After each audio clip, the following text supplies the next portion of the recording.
Kami dari tim kelompok yang akan mendiskusikan kontroversi transportasi konvensional dan transportasi online ditinjau dari Undang-Undang Nomor 22 Tahun 2009 tentang lalu lintas dan angkutan jalan. Assalamualaikum warahmatullahi wabarakatuh. Pengertian negara maju adalah negara yang bisa memberikan kapasitas pendapatan yang lebih tinggi dan ada fasilitas sosial, yaitu ialah pelayanan terhadap masyarakat yang mumpuni. Artinya bicara tentang pelayanan masyarakat, maka juga bicara tentang alat transportasi, karena alat transportasi merupakan pelayanan sosial diantaranya dalam kehidupan bernegara itu sendiri, karena alat transportasi yang bisa mengakomodir kebutuhan masyarakat khususnya. Bicara tentang alat transportasi, ada perdebatan belakangan ini yang memanas antara perseteruan antara pro kontra transportasi online dan transportasi konvensional. Hal ini ada beberapa hal yang melatar belakangi kenapa alat transportasi online dan alat transportasi konvensional menjadi perseteruan dan memanas di antara keduanya. Di antaranya, dan transportasi online lebih melibatkan media online, artinya mereka tidak berjumpa dengan pelanggan, artinya mereka harus memesan dengan alat komunikasi khususnya HP. Dengan memesan alat itu sendiri, alat transportasi akan datang, sehingga alat-alat transportasi yang berbasis konvensional itu sendiri akan merugi. Di antaranya juga ada beberapa alasan, di antaranya mengapa hal ini pro kontra terhadap perdebatan antara alat transportasi online dan konvensional itu sendiri. Di samping saya ini adalah pihak-pihak terhadap pro dan kontra yang akan membahas tentang masalah perdebatan mengapa mereka sepakat dengan penerapan alat transportasi yang berbasis online dan mengapa mereka tidak sepakat dengan penerapan alat transportasi yang berbasis online itu sendiri. Mereka akan membahas mengupas secara tuntas dengan menggunakan Undang-Undang Nomor 22 Tahun 2009, yaitu tentang lalu lintas dan angkutan jalan, di mana hal ini akan mereka elaborasikan dengan kejadian-kejadian hal yang nyata. Untuk lebih lanjutnya, saya pasrahkan kepada pihak pro terhadap tema dengan pro kontra terhadap transportasi online dan konvensional sendiri. Saya pasrahkan untuk saudara Febri. Bentar, yuk. Ya, terima kasih moderator atas waktu yang telah diberikan. Saya Febri Aryani dari pihak pro. Saya akan menyampaikan dua pendapat pro mengenai transportasi online dan transportasi konvensional menurut ditinjau dari Undang-Undang Nomor 22 Tahun 2009 tentang lalu lintas dan angkutan jalan. Yang pertama, saya akan menyampaikan tentang transportasi konvensional. Stop. Ya, terima kasih saudara moderator. Di sini saya Febri Aryani sebagai pihak pro akan menyampaikan tentang dua pendapat pro mengenai kontroversi transportasi online dan transportasi konvensional, masing-masing 3 poin yang ditinjau dari Undang-Undang Nomor 22 Tahun 2009 tentang lalu lintas dan angkutan jalan. Saya akan berbicara tentang transportasi online terlebih dahulu. Yang pertama, saya memilih transportasi online itu yang pertama karena yang hemat di sini kita tidak perlu tawar-menawar dan harganya sudah pasti lebih terjangkau daripada transportasi yang konvensional. Kemudian mudah, kita tinggal pesan lewat aplikasi, kemudian kita tinggal menunggu angkutan itu datang, kemudian kita akan segera diantarkan ke tempat tujuan tanpa harus menggunakan rute yang berbeda dari yang telah ditentukan sebelumnya. Kemudian di sini aman.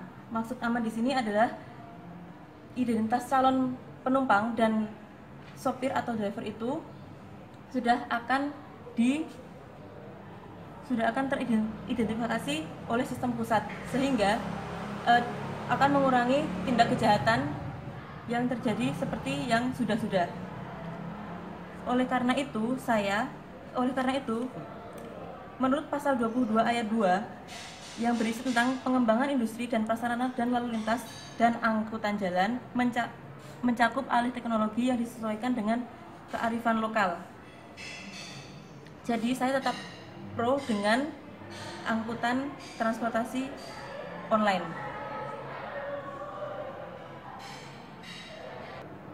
Kemudian saya juga akan menjelaskan tentang pro transportasi konvensional. Yang pertama, adanya pemasukan APBD. Dalam transportasi konvensional, pasti pajak yang disetorkan akan masuk ke dalam APBD. Sedangkan dalam transportasi online tidak ada pajak yang akan masuk ke dalam APBD. Yang kedua, kita bisa menghentikan transportasi konvensional di mana saja. Tidak seperti transportasi online yang kita harus mendaftar terlebih dahulu dan baru bisa dijemput, tapi transportasi konvensional kita bisa menghentikan kendaraan di pinggir jalan dan kita bisa pergi kemana yang kita tuju. Terus kita bisa berganti tujuan. Apabila kita tidak jadi pergi ke satu tujuan, maka kita bisa pergi ke tujuan lain, tidak seperti transportasi online yang hanya bisa menuju ke satu tujuan. Oleh karena itu saya setuju dengan adanya transportasi konvensional apabila diperbaiki mutu dan pelayanannya. Terima kasih. Saya Muhammad Faisal Soleh dari kubu yang kontra terkait dengan kontroversi transportasi konvensional dan transportasi online ditinjau dari Undang-Undang Nomor 22 Tahun 2009 tentang lalu lintas dan angkutan jalan. Saya akan membawakan 3 poin argumentasi kenapa saya kemudian tetap menolak terkait dengan transportasi konvensional saat ini dan kemudian transportasi online. Yang pertama, ditinjau dari sisi bahwa senyatanya transportasi konvensional atau transportasi online di sini dinilai banyak menyalahi tujuan daripada diberlakukannya Undang-Undang Lalu Lintas dan Angkutan Jalan. Ketika kita menilik beratkan dalam pasal 3 di mana dia disebutkan terkait dengan tujuan penyelenggaraan lalu lintas dan angkutan jalan, seperti misalnya terwujudnya pelayanan lalu lintas dan angkutan jalan yang aman, selamat, tertib, lancar, dan terpadu dengan moda angkutan lain untuk mendorong perekonomian nasional. Di sini yang kemudian terjadi pendistribusian atau reduksian terkait kemudian bagaimana transportasi konvensional dan transportasi online banyak menyalahi aturan.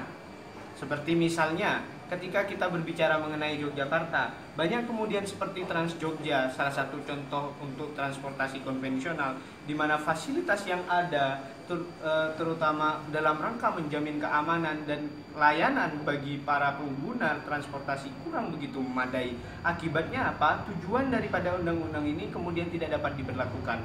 Lain halnya dengan transportasi online seperti dengan Gojek dan Bluebird dan lain semacamnya. Ini yang kemudian menjadi suatu hal yang sangat miris tersendiri ketika kita titik beratkan pada makna pasal 1 angka 31 dan angka 32, yakni keamanan, keselamatan, dan tentang ketertiban. Terakhir saya akan menyampaikan terkait dengan kewajiban negara bahwa senyatanya pasal 5 undang-undang ini menyebutkan juga negara bertanggung jawab atas lalu lintas dan angkutan jalan dan pembinaannya dilaksanakan oleh pemerintah. Namun ketika kita berbicara fakta lagi, ternyata pemerintah lagi-lagi kurang begitu mampu untuk kemudian mengakomodir transportasi konvensional dan transportasi online sebagai selayaknya transportasi umum. Oleh sebab itu, rekomendasi yang saya ajukan di sini adalah terkait dengan bagaimana kemudian transportasi online dan transportasi konvensional dapat dimaknai suatu hal yang positif, sehingga makna yang terkandung dalam undang-undang ini, yakni transportasi umum atau angkutan umum, adalah makna positif dari transportasi konvensional dan transportasi online, sehingga kontroversi seperti transportasi konvensional dan transportasi online ini tidak akan pernah terjadi lagi. Oleh sebab itu di sini dalam rangka untuk menunjang perekonomian negara pula, badan seperti halnya seperti itu Oleh sebab itu, saya sendiri tetap tidak setuju untuk diberlakukannya transportasi konvensional saat ini dan transportasi online saat ini, karena tidak menjamin. Aduh, please deh. Oleh Oleh sebab itu, saya mengusulkan kepada pemerintah untuk senantiasa meningkatkan mutu bangun daripada transportasi konvensional maupun transportasi online ini untuk sama-sama bahu-membahu untuk membangun sinergitas yang sangat tinggi terutama dalam pelayanan masyarakat, terkait juga bagaimana kemudian dapat transportasi konvensional maupun transportasi online ini dapat menguntungkan bagi negara, yakni dengan terjaminnya anggaran pajak dalam pembaruan perusahaan transportasi baik konvensional maupun transportasi online itu sendiri. Sekian, terima kasih. Itulah tadi beberapa argumen dari pihak. Udah. Hitunglah. Ulang. Mulai. Itulah tadi beberapa argumen dari pihak pro dan kontra. Ada beberapa alasan kenapa mereka harus tetap berdiri di standing position mereka masing-masing. Di antaranya pihak pro terhadap berlakunya transportasi online karena mereka menilai bahwasanya transportasi online adalah dinilai sebagai perkembangan zaman, artinya bagaimana kepentingan-kepentingan bisa diakomodir dengan cepat dan mudah dan efisien dan biaya yang dengan ringan. Sedangkan dari pihak kontra terhadap mosi diskusi kali ini, dia menilai bahwasanya hal-hal yang terhadap transformasi online itu bertentangan dengan Undang-Undang Nomor 22 Tahun 2009 tentang lalu lintas dan angkutan jalan, di mana itu bertentangan dengan pasal 3 dan pasal 5 itu sendiri, di mana karena ada hal tanggung jawab dan kerja transportasi angkutan umum. Sekian, mungkin untuk lebih jelasnya akan ditanggapi oleh pihak pro terhadap bagaimana tanggapan dari argumen dari pihak kontra tentang pertanyaan dan statement-statementnya akan dijelaskan bagaimana argumennya akan diperkuat oleh pihak pro. Silakan untuk pihak pro untuk memperjelas. Terima kasih moderator atas waktunya. Begini, saya tetap tidak setuju dengan pendapat saudara Faisal karena menurut pasal 222 ayat 1 di mana yang berisi pemerintah wajib mengembangkan industri dan teknologi prasarana yang menjamin keamanan dan keselamatan, ketertiban dan kelancaran lalu lintas dan angkutan jalan, serta pasal 224 ayat 2 yang berisi pengembangan industri dan prasarana lalu lintas dan angkutan jalan mencakup alih teknologi dan disesuaikan dengan kearifan lokal. Jadi apabila Mulai. Terima kasih dari saudara moderator atas waktunya. Saya tetap kurang setuju dengan pendapat saudara Faisal karena menurut pasal 222 ayat 1 pemerintah wajib mengembangkan industri dan teknologi prasarana yang menjamin keamanan dan keselamatan, ketertiban dan kelancaran lalu lintas dan angkutan jalan, serta pasal 224 ayat 1 ayat 2 yang berisi mengembangkan industri prasarana lalu lintas dan angkutan jalan mencakup alih teknologi yang disesuaikan dengan kearifan lokal. Jadi, oleh sebab itu, maka yang harus dilakukan pemerintah bukan merubah undang-undangnya, tetapi menyesuaikan dengan undang-undangnya. Apabila perusahaan transportasi online itu belum ada badan hukumnya, maka bisa dibuat badan hukumnya. Apabila belum dipungut oleh pajak, maka bisa dipungut pajak sesuai dengan ketentuan masing-masing untuk dimasukkan ke dalam anggaran pendapatan belanja daerah. Terima kasih. Pasal berapa? Mulai. Itulah tadi tanggapan dari pihak pro terhadap pertanyaan-pertanyaan atau ungkapan-ungkapan yang diutarakan dari pihak kontra. Ada beberapa hal yang bisa dipetik di antaranya, misalnya pasal pihak pro mengalis dengan Undang-Undang Nomor 22 Tahun 2009 tentang lalu lintas dan angkutan jalan, di mana menggunakan pasal 22 ayat 1 dan pasal 224 ayat 2 yang mengatakan bahwasanya sebenarnya bukan undang-undang yang mengikuti kita, tetapi bagaimana para praktisi pengguna transportasi online itu sendiri menyesuaikan dengan undang-undang. Artinya pemerintah mendukung penuh dengan berlakunya transaksi online asalkan dengan ketentuan, yaitu dengan pasal 222 ayat 1 dan 224 ayat 2 itu sendiri. Maka dari itu silakan untuk untuk memberikan pernyataan dari pihak kontra agar memperkuat argumentasinya mengapa tidak sepakat dengan prakteknya transportasi online itu sendiri. Silakan untuk pihak kontra. Baik, Saya akan menanggapi respon dari pembicara dari tim pro terkait dengan topik kita, bahwasanya telah mengatakan bahwa sudah seharusnya manusia yang mengikuti peraturan perundang-undangan yang ada, bukan kemudian peraturan perundang-undangan yang ada mengikuti manusia itu sendiri. Justru kalau menurut saya setuju ketika memang peraturan perundang-undangan itu kemudian harus ditaati, tapi perlu teman-teman atau dari kita sendiri pahami bahwa ketika kita mematuhi peraturan perundang-undangan tersebut haruslah jelas manfaat terkait dengan 3 unsur yang kemudian ditetapkan oleh Redbro. Contohnya adalah kepastian hukumnya, kemanfaatan hukumnya, serta juga kemudian keadilan bagi masyarakat. Inilah yang kemudian bagi saya patut untuk diterapkan dalam Undang-Undang Nomor 22 Tahun 2009 ini. Pada dasarnya transportasi konvensional dan juga transportasi online memang didasari akan suatu kepentingan pelayanan publik terkait dengan transportasi. Tapi mengingat banyak penyimpangan-penyimpangan yang kemudian dilanggar, dan akhirnya yang terjadi bukan malah kesejahteraan atau pelayanan publik yang maksimal didapat oleh masyarakat, tapi malahan pelayanan publik yang jauh daripada hak-hak yang kemudian harus didapat oleh masyarakat itu sendiri. Contohnya adalah Trans Jogja, contohnya adalah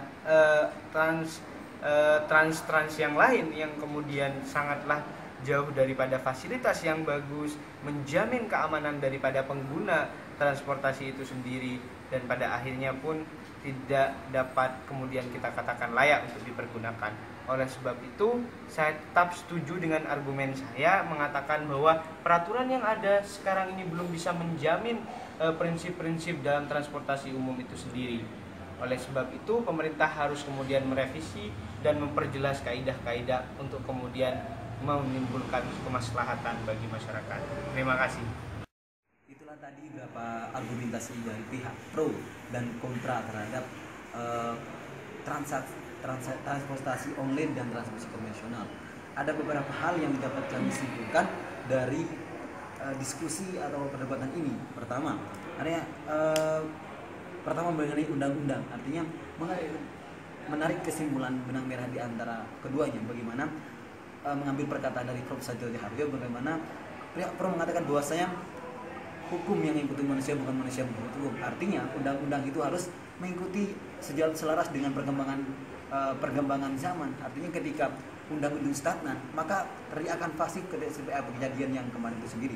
Jadi ada solusi dan saran yang bisa disimpulkan. Pertama, solusinya adalah bagaimana sesuai dengan Undang-Undang Nomor 22 Tahun 2009, yaitu peran pemerintah, bagaimana mengadopsi pasal 5, yaitu pemerintah bagaimana bisa mengakomodasi dan mengontrol sistem transportasi online dan konvensional sendiri. Dan solusinya yaitu merevisi undang-undang agar terdapat kejelasan dalam norma yang diatur dalam Undang-Undang Nomor 22 Tahun 2009 tentang lalu lintas dan angkutan jalan sendiri. Sekian dari diskusi kali ini. Kami dari kelompok Udah selesai. Sekian dari diskusi kelompok kami. Saya Muhammad Said sebagai moderator. Saya Fibri Aryani sebagai pihak pro. Saya Faisal Soleh sebagai pihak yang kontra. Wassalamualaikum warahmatullahi wabarakatuh.